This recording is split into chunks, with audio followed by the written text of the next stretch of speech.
احباب عزیز و اقارب اس کا رشتہ مانگنے کے لیے آتے ہیں اس کے گھر. یہ اصول ہے ہمارا جس ماحول میں ہم جی رہے ہیں.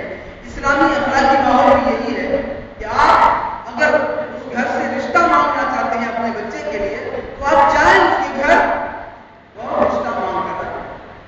اور یہی واقعہ پیغمبر کے گھر کا کہ جب سیدہ فاطمہ جوان ہوئی تو یہ روایت کے الفاظ ہیں کہ مدینے کا کوئی گھر خالی نہ تھا جس سے رشتے کے لیے پیغام نہ آیا.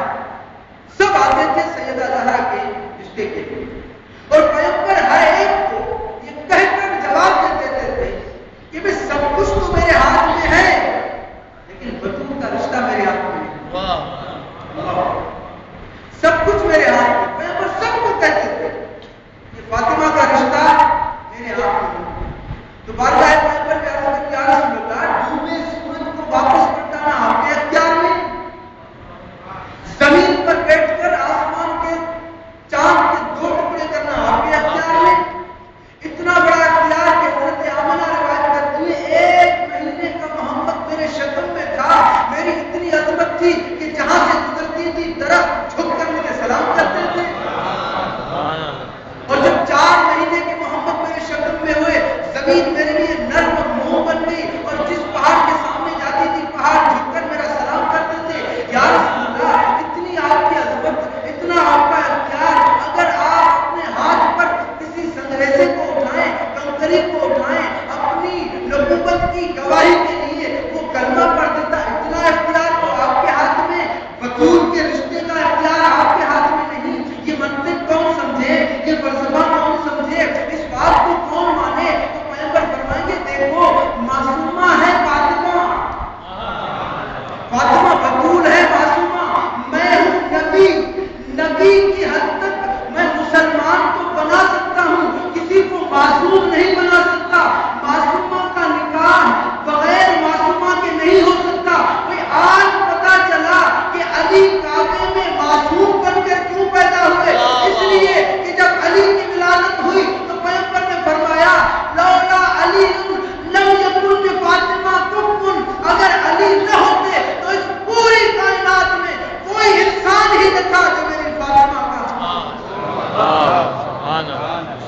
محمد والے محمد بلند کرو.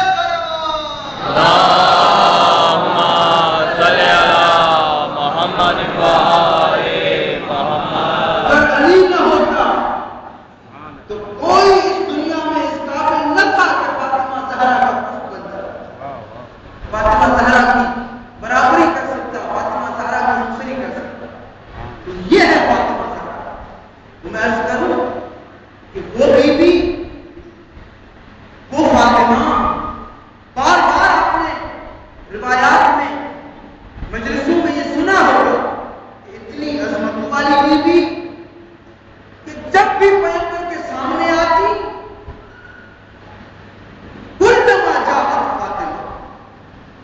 جب بھی پیغمبر کے سامنے آتی تو پیغمبر اٹھ کھڑے ہو جاتے. کون پیغمبر؟ سید الانبیاء, سردار انبیاء. فاطمہ کے استقبال کے لیے اٹھ جاتا, کھڑے ہو جاتا. آپ پیغمبر کے اٹھ کر کھڑے ہو جانے کا پاور اور طاقت سمجھتے ہیں کہ جس کے لیے پیغمبر اٹھ کھڑے ہو رہے ہیں, جس کے لیے پیغمبر استقبال کر رہے ہیں. کون پیغمبر؟ جائیے ذرا معراج کی کتابوں کو پڑھیے. سفر معراج میں جب پیغمبر جاتے ہیں تو پیغمبر کو حکم ہوتا ہے کہ آپ کے اس سفر کے شیڈول میں ایک جگہ انبیاء سے ملاقات ہے. بس من ارسلنا من قبلک, حبیب وہ انبیاء جو آپ سے پہلے گزر چکے ہیں ان سے ملاقات کر رہے ہیں. تو جب پہنچے ہیں انبیاء کے جھرمٹ میں پیغمبر اسلام, تو یہ روایت کے الفاظ ہے. معراج کی کتابوں نے لکھا کہ تمام انبیاء ما سلف نے پیغمبر کا اٹھ کر استقبال کیا. جیسے ہی پیغمبر انبیاء کی سب میں داخل ہوئے ہیں, ہر ایک نبی استقبال محمد کے لیے اٹھ کھڑا. آدم ابو البشر تھے, محمد کے استقبال کے لیے اٹھ کھڑے. ابراہیم شیخ الانبیاء تھے, محمد کے استقبال کے لیے اٹھ کھڑے. حضرت موسیٰ, حضرت عیسیٰ, ایک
زندگی کے وہ واقعات موجود ہیں تاریخ میں کہ انسان کو ہلا کر رکھ دیتے ہیں۔ راوی حضرت سلمان فارسی ہیں، روایت کرتے ہیں کہ میں بیت الشرف میں داخل ہوا حاضری کے ارادے سے۔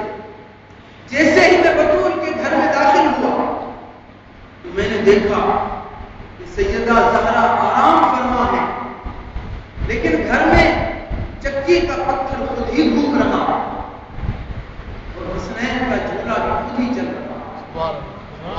سیدہ آرام میں ہے، بیوی سو رہی ہے، اور جو گھر کی کیفیت میں نے دیکھی کہ حسنین کا جھولا خود ہی چل رہا ہے اور چکی والا پتھر خود ہی گھوم رہا۔ فأخذني بذلك عن هلع عظيم۔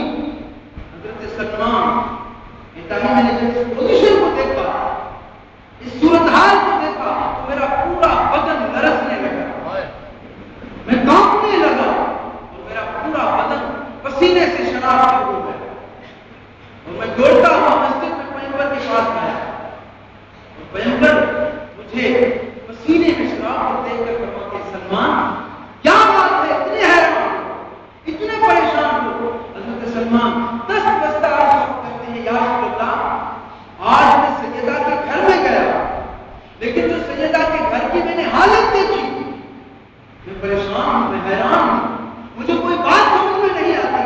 میں فرماتے ہیں سلمان تم نے کیا دیکھا؟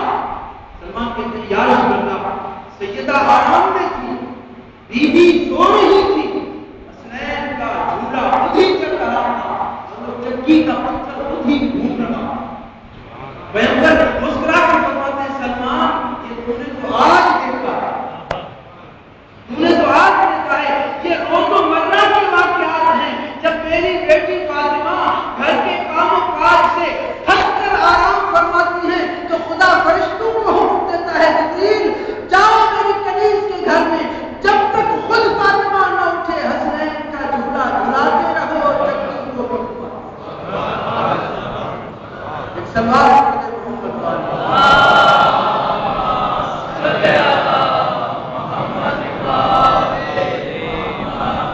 اور یہ وہ بھی ہے کہ آج تک آدم سے لے کر یہ وہ بھی ہے جس کا رشتہ کائنات کے رسول سے بیٹی کا تھا،